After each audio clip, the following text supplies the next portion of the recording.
On the morning of August 15, 1893, the richest girl in Newport disappeared and left behind a trail of secrets worth killing for. The morning after one of the grandest balls of the Gilded Age, the Newport police received a telegram that would unravel one of America's darkest and most deeply buried secrets. Evangeline Cunningham, 23 years old, beautiful, brilliant, and the sole heir to a $40 million railroad empire, had vanished from her family's mansion, Windward Hall, during the most exclusive event of the summer season. Over 300 guests, including senators, judges, and foreign diplomats, had attended the ball the night before. By morning, the host's daughter had vanished without a trace. But what made Evangeline's disappearance truly chilling was not just that she was missing. It was what was found in her private chambers. Investigators discovered 13 photographs of powerful Newport families, each marked with strange, cryptic symbols. A leather-bound journal detailing names, dates, and financial transactions linking American industrialists to bribery, corruption, and possibly even murder. And most disturbing of all, forged death certificates from multiple coroners, all listing causes of death that pointed to a common thread: arsenic poisoning. This wasn't just a case of a missing heiress. This was the beginning of an unraveling conspiracy, one that connected the wealthiest and most powerful people in America to a hidden empire of blackmail, cover-ups, and death. Her family quickly moved to control the story. They claimed she had suffered a mental breakdown and died abroad. Rumors were crushed, reporters silenced, and anyone digging too deep was warned to stop or face consequences. Federal investigators who tried to access the evidence found themselves blocked by sudden court orders, signed by judges who, as it turned out, had close financial ties to the very railroad companies Evangeline had been investigating. Local journalists who initially pursued the story mysteriously backed off, often after receiving late-night visits from calm, well-dressed men who reminded them that publishing dangerous rumors about respected citizens could lead to unfortunate consequences. But even as the powerful tried to bury the story, fragments of the truth began to resurface over the decades. Years later, court documents and hidden letters were discovered during a renovation of a demolished mansion in Providence. These letters, written in Evangeline's own hand, revealed that she had not been a helpless debutante caught in political crossfire. She had been a revolutionary in pearls, working with a secret network of private investigators, foreign journalists, and reform-minded officials to bring down the very empire her family helped build. This group had a name for what they were fighting: the American conspiracy. Their documents described a system of control rooted in murder, money, and manipulation, stretching from small-town judges to Washington insiders, and even overseas. And at the heart of it all was Newport, America's glittering facade, hiding a rotting core of corruption. Evangeline had become the biggest threat to this conspiracy. She had evidence that could not only ruin reputations, but lead to criminal charges, arrests, and massive financial losses for the nation's elite. She had maps, names, financial records, and a plan. On the night she disappeared, she had already begun activating that plan. She whispered instructions to trusted allies during the party. She handed off keys and gave them times, locations, and even passwords. She wasn't running. She was launching her final offensive. She had known the risks. She had told friends, "If anything happens to me, it won't be an accident, and it won't be random." Indeed, the last confirmed sighting of Evangeline was by the grand staircase of Windward Hall, just before midnight. She was carrying a leather case, containing what many now believe was her most damaging evidence. She looked calm, composed, and determined. Her final words to a family friend were, "There are truths more important than propriety. Some secrets cannot be kept any longer." She was never seen again. That night, something terrible happened inside Windward Hall. And though the mansion's windows glowed with electric light and laughter drifted across the lawn, behind closed doors, a war for the soul of the country was being fought. Evangeline's body was never found. Her disappearance was officially explained away as a tragic accident or a runaway romance.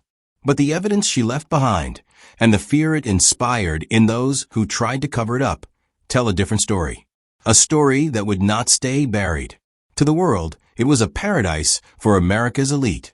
But behind the marble walls and chandelier-lit halls of Newport lay a fortress of secrets, sealed with blood. By the late 19th century, Newport, Rhode Island, had transformed from a quiet coastal town into the epicenter of American high society, a place newspapers dubbed America's Monte Carlo. Here, fortunes weren't just displayed, they were performed. Palatial summer mansions or cottages lined Bellevue Avenue, built with imported stone, gold-plated fixtures, and the lives of dozens of immigrant laborers whose deaths were never officially recorded. But behind the dazzling facade of grand balls, diamond tiaras, and champagne fountains, Newport was something much darker, a stronghold of American power and conspiracy. And Evangeline Cunningham had seen through the performance. Windward Hall, the Cunningham family estate, was a crown jewel of Newport, an architectural wonder overlooking the Atlantic. With 68 rooms, it was a monument to wealth and control. Inside were libraries filled with rare European books, secret tunnels connecting to neighboring estates, and even a private telegraph office linked directly to the family's railroad dispatch centers. This wasn't just a home. It was a command center for one of the most powerful families in the country. The man who built it, Heiress Cunningham, wasn't just a railroad tycoon. He was the architect of an empire. His company, the Baltimore and Newport Railroad, connected industrial hubs across the Northeast and controlled the movement of coal, steel, and goods vital to the American economy. By 1893, his wealth exceeded $40 million, over $1 billion in today's currency. And that was just the part he allowed the public to see. Secret banking records uncovered decades later revealed that Cunningham controlled offshore companies, illegal mining operations, and shadowy foreign shipping firms designed to dodge labor laws. His influence extended from Wall Street to Washington to Europe, and Evangeline, his own daughter, was beginning to untangle the threads. Unlike the pampered socialites of her class, Evangeline wasn't content with dresses and courtship. She had returned from elite finishing schools in Europe, not just fluent in 4 languages, but also trained in philosophy, law, accounting, and investigative techniques. She knew how to follow the money, and she was beginning to suspect that the family fortune was stained with more than just industrial soot. Worse still, she learned that her future had already been decided for her. She was to marry into another powerful family, not for love, but for consolidation. 2 of her suitors were European counts connected to international banking schemes. Another was the son of a steel magnate tied to deadly mining collapses. She rejected all of them. Evangeline wasn't just resisting a marriage. She was resisting an entire system, a secret alliance known as the Newport Compact. This compact, as she discovered through hidden documents and interviews with staff, was made up of 7 of America's wealthiest families. Together, they had divided control of the country's major industries: railroads, steel, shipping, banking, coal, agriculture, and manufacturing. They met behind closed doors at balls, dinners, and hunting lodges, where marriages were arranged, politicians bought, and journalists silenced. Newport wasn't just a summer escape. It was their safe zone, a place where decisions were made that would ripple through the entire nation. Evangeline realized that the compact had learned from past uprisings, the labor strikes, and political unrest of the 1870s and 1880s. They understood that to maintain power, they needed not just money, but narrative control. That meant building a perfect illusion. Glittering parties, philanthropic donations, marriages that looked romantic but were rooted in strategy. In reality, the compact used intimidation, blackmail, bribery, and even murder to eliminate threats. If a union leader got too loud, a tragic accident silenced him. If an inspector found faulty steel in a bridge, he died in a hotel fire. If a journalist asked too many questions, they simply disappeared. And Evangeline was realizing the scope of it all. At the time, the U.S. was reeling from the panic of 1893. A financial collapse that sent banks and businesses tumbling. On paper, Newport's elite were untouched. But behind the scenes, many were panicking, selling homes, hiding losses, preparing for collapse. Evangeline suspected that the compact had engineered the crash to destroy competitors and buy assets at bargain prices. And now, all eyes were on her. As the sole heir to the Cunningham empire, Evangeline's inheritance and her compliance were crucial. According to her grandfather's will, she would receive the full fortune only if she married before her 25th birthday. Her family hoped that pressure would force her into a strategic union. But instead, she used the leverage to demand answers. She began asking dangerous questions about missing safety records, mysterious deaths, forged documents. She let it be known, if she wasn't satisfied with the answers, she might start talking. And in the gilded halls of Windward Hall, people began to whisper, "Evangeline knows." The summer of 1893 had begun as a season of luxury. It was about to become a battlefield. The chandeliers sparkled, the music soared, and somewhere in the shadows, a murder was about to be staged. August 14, 1893, began like any other grand evening on Newport's glittering social calendar. The air buzzed with gossip and violin music as horse-drawn carriages rolled down the lane toward Windward Hall. The Cunninghams were hosting their famous Summer's End Ball, a legendary event where America's richest families came not only to dance, but to strike quiet deals and renew the invisible contracts of power. That year's ball had drawn an especially powerful guest list. Senators, judges, diplomats, business tycoons, and even foreign nobility gathered beneath the grand chandeliers of Windward Hall. But what none of them knew was that the ball was more than a celebration. It was the final act in a drama that had been building for months, and Evangeline Cunningham was its lead actress. She appeared that night in a flowing gown of pale blue silk, adorned with the famous Cunningham sapphires, a necklace worth more than most people earned in a lifetime. But the sapphires weren't the real jewel she carried that evening. Hidden within a secret compartment sewn into her dress was something far more valuable: evidence, documents, codes, names, proof of corruption, fraud, and murder. It was all there, and Evangeline had come with a plan. Throughout the evening, guests noted that she seemed unusually animated, almost glowing with anticipation. But those who knew her best noticed a tension beneath her smile. She was speaking in hushed tones with select guests, having private conversations in alcoves, gardens, and hallways. Something was coming, and she knew it. At around 9:15 p.m., she pulled aside Mrs. Eleanora Sedgwick, a Boston banking heiress, and one of the few people Evangeline trusted. "If anything happens to me tonight," she whispered, "remember that you saw me speaking with Theodore Peton by the conservatory at 9:15. And take this, Post Office Box 247, Providence. The combination is my birthday reversed. Send everything inside to the Boston Herald and the New York World at once." In her gloved hand, she pressed a small silver key. Sedgwick was confused, but obeyed. Later, she would tell investigators that Evangeline looked like a woman preparing for war, not waltz. Her warning was not without cause. Theodore Peton, the man she had referenced, was one of her most persistent suitors. Handsome, wealthy, and charming, but deeply compromised. Peton's father controlled a massive steel empire. His personal debts exceeded $200,000, debts that had mysteriously been purchased by organizations tied to the Newport Compact. In short, he belonged to them. Unknown to many, Peton had been pressuring the Cunninghams for permission to marry Evangeline, not out of love, but because her cooperation was essential to protecting the Compact's secrets. He had grown increasingly desperate in the weeks leading up to the ball, and tensions between him and Heiress and Cunningham were rising. Witnesses later confirmed seeing the two in several heated conversations that evening. According to one listener, Harrison urged Peton to consider a more permanent solution to the Evangeline situation. Peton reportedly replied that such methods might cause foreign complications, referring to Evangeline's growing ties to European journalists and investigators. Because what the Compact feared most was not a scandal, but international exposure. Evangeline had spent years secretly gathering evidence. Through contacts in Paris, London, and Berlin, she had already begun sharing proof of American corruption with foreign governments. She had even warned that failure to act might result in trade sanctions or diplomatic action. And now she was preparing to unleash it all.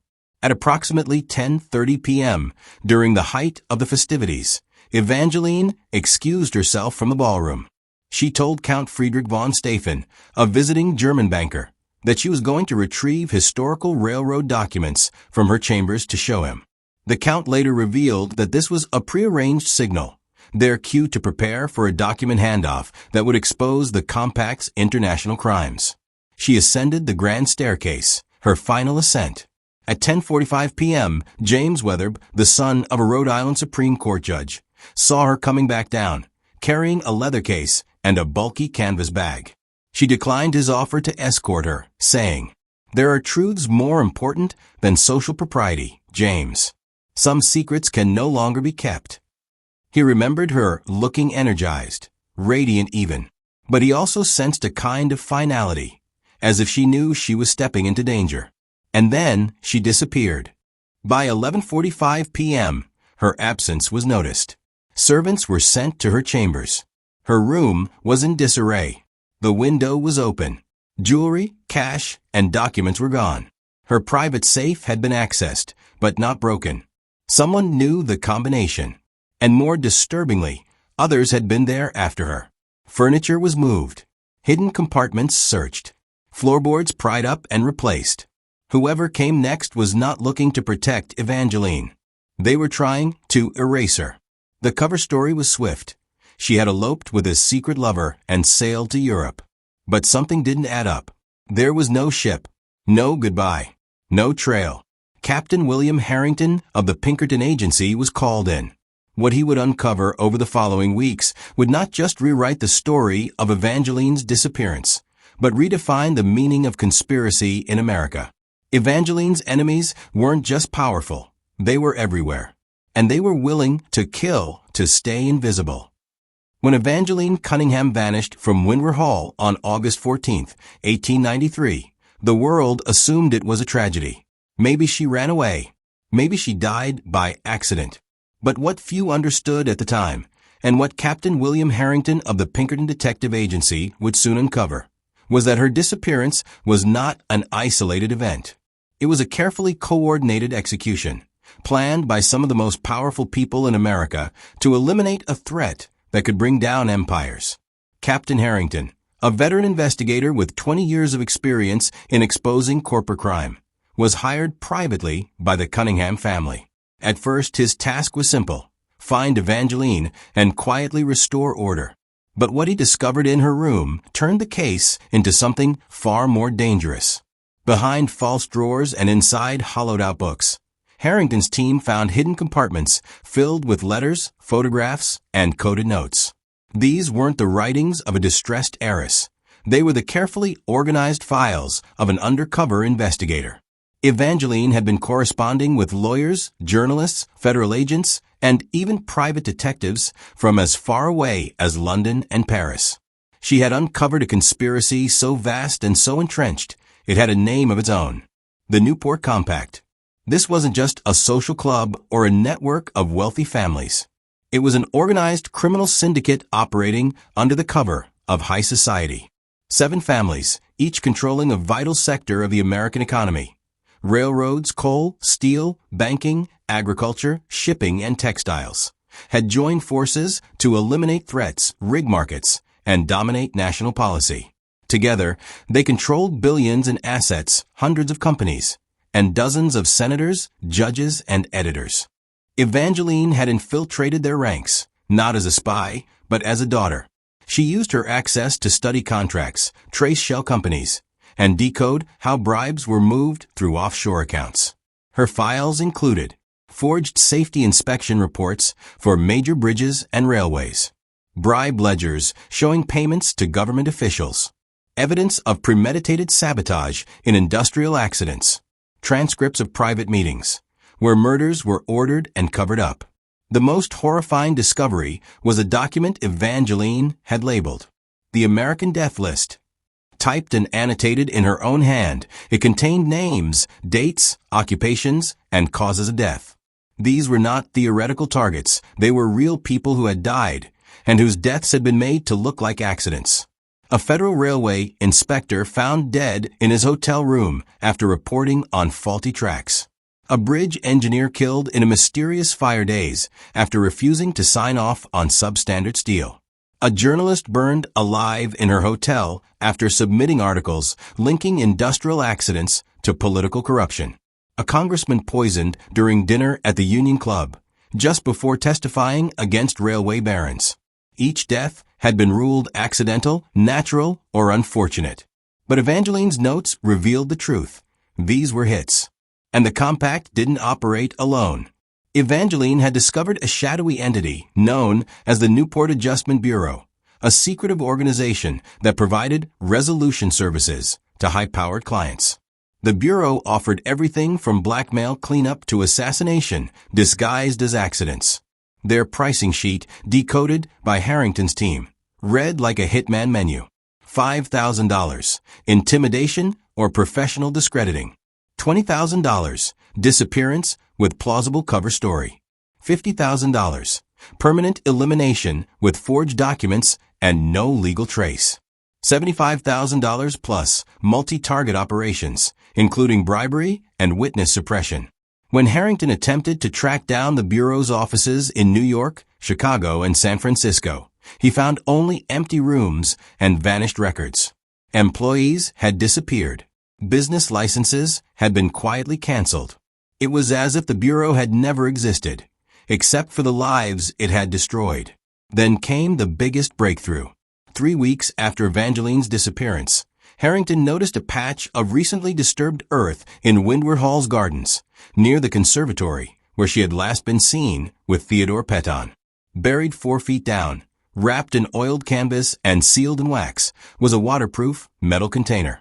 Inside were duplicates of the files Evangeline had kept in her safe, including her most damning documents. Among them, international financial records showing U.S. companies laundering money through foreign banks. Correspondence with European intelligence agents monitoring American business activities. An organizational chart detailing the entire Newport Compact, from top-tier families to local officials, doctors, funeral homes, newspapers, and more. Proof of collaboration with European and Russian industrial cartels, coordinating global resource manipulation.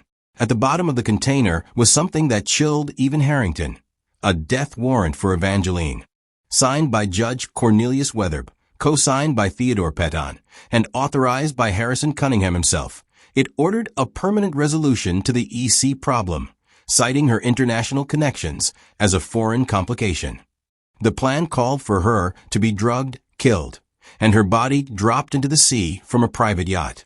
Her disappearance would be explained as a runaway elopement with a mysterious European lover. Evangeline knew this plan existed. She had predicted it, and had taken measures to ensure that, even in death, the truth would survive her. Evangeline died without a trial, without a grave, without justice. But she did not die in vain. 10 days after Evangeline Cunningham vanished from Windward Hall, packages began arriving at newspaper offices across the East Coast.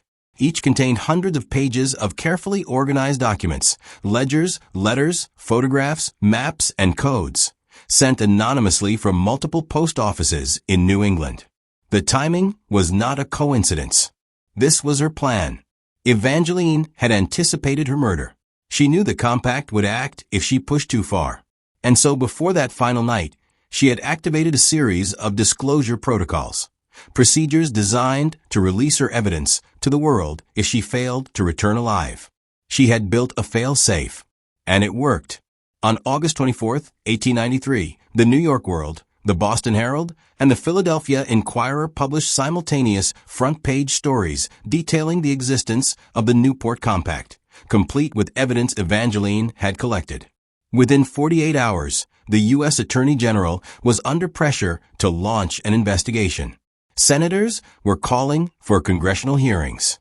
European governments demanded answers. Evangeline had spoken from beyond the grave. The public was outraged.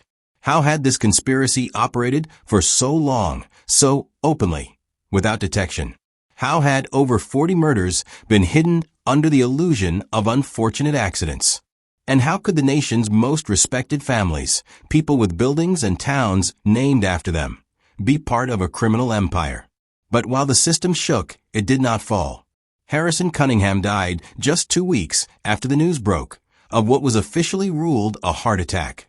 No autopsy was performed. The timing was suspicious. Many believed he was poisoned, either by enemies tying up loose ends or by family desperate to escape legal exposure. Theodore Peton, Evangeline's would-be fiancé and one of her suspected murderers, fled the country. Using private ships and hidden bank accounts, he disappeared into Argentina, where he lived on a secluded estate under an assumed name. He never returned to the U.S. and was never brought to justice. He died quietly in 1923, still writing encrypted letters to associates back home. Judge Cornelius Wetherbe, who had signed Evangeline's death order, was quietly removed from the bench. He relocated to a private estate in California under the guise of retirement due to health. In reality, it was a legal deal, immunity in exchange for limited cooperation. He offered names, but only of lower-level associates. Dr. Edmund Sheffield, the medical examiner who had falsified dozens of death certificates for the compact, committed suicide in his office. Officially, he took his own life. Unofficially, investigators believe he was silenced, one final cleanup to protect the inner circle. Of the 7 families named in Evangeline's organizational chart, only 2 faced meaningful legal consequences, and even those were financial. Asset seizures, public hearings, civil penalties. No one went to prison. No one stood trial for murder. Many of the witnesses who had helped Evangeline paid the ultimate price. Margaret Flynn, her maid and secret observer to the fatal confrontation, vanished days after giving a sworn statement. Patrick O'Brien, the night watchman, drowned in a pond months later, though he was known to be a strong swimmer. Dr. Helena Ashford, Evangeline's collaborator and co-architect of the disclosure plan, died in what was called a lab accident, after her ventilation system was mysteriously sabotaged. Even in exposure, the compact was dangerous. But Evangeline's legacy lived on. Her methods, encrypted correspondence, hidden archives, multi-site disclosure networks, inspired a generation of investigative journalists and reformers. She showed that even the most powerful institutions could be cracked with planning, patience, and courage. Over time, her evidence led to the creation of federal agencies specializing in corporate crime, worker safety, and political corruption. International treaties were signed to hold American businesses accountable abroad. Worker protection laws were strengthened. The idea of trust-busting and antitrust law gained national traction, directly shaped by the Newport Compact revelations. Windward Hall, the mansion where Evangeline had vanished, was sold, turned into a hotel, then burned down under mysterious circumstances in 1932. Rumors of strange voices, ghostly dreams, and documents that vanished before guests' eyes persisted for decades. Some say Evangeline still haunts the halls, demanding justice that never came. The leather case she had thrown from her window during her final struggle was never officially recovered. Some believe it washed out to sea. Others claim it was retrieved by fishermen and secretly handed to federal agents. A final archive containing the names of U.S. senators, Supreme Court justices, and international financiers whose exposure would have rocked the world. Those files, if they exist, remain locked away. The last unanswered question is the fate of Evangeline's most devastating document, the insurance policy. It wasn't just a record of past crimes. It included predictions, what the compact would do after her disappearance, who they'd target next, how they'd respond to public exposure. Many of those predictions came true with eerie precision, but portions of the document were never made public. Historians suspect the most explosive sections, naming sitting politicians, linking the compact to other secret organizations, were buried by federal officials, not to protect the compact, but to protect national stability. She died without a trial, but her voice echoed in every reform that followed. The truth, she once wrote, does not die in silence. It waits. And when it rises, it does not ask permission.